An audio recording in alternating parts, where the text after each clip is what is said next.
The muff spider tarantula of West Texas, as narrated in the tone of Sir David Attenborough, but if he'd lost all his BBC funding and finally snapped in the desert.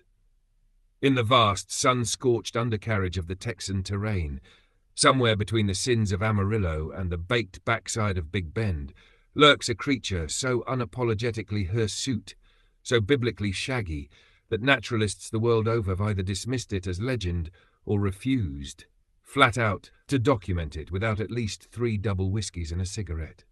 Ladies and gentlemen, meet Theraphosa mufficus texana, the muff spider tarantula, the Texas muff, or in colloquial parlance, the hairy bitch of the basin.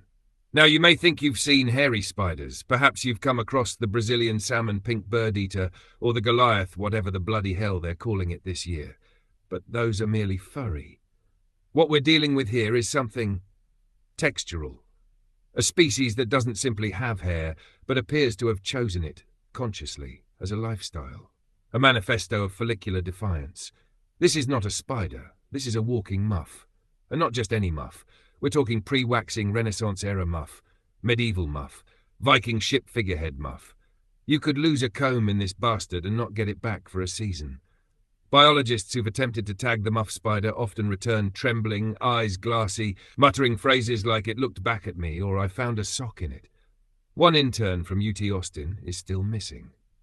Let's address her morphology. She's roughly the size of a corgi. Her body is covered in coarse, undulating hair the colour of mesquite ash and desert pubescence. Her legs, thin, apologetic, and always slightly damp at the joints, move with the rhythm of something ancient, something post-coital. And her webbing? Oh dear, not your dainty Charlotte's Web wisps, no. This stuff is industrial, sticky, rope-thick threads that smell faintly of juniper and sin.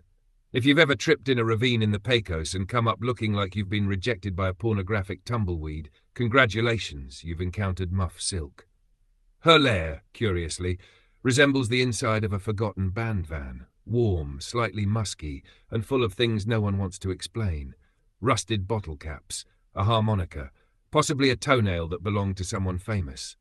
And her mating ritual? Jesus. Brace yourself.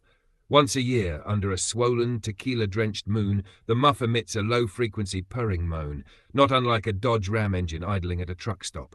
This sound attracts the merkin jumper, her evolutionary understudy and an absolute twat of a spider, flashy, overconfident, and lacking substance.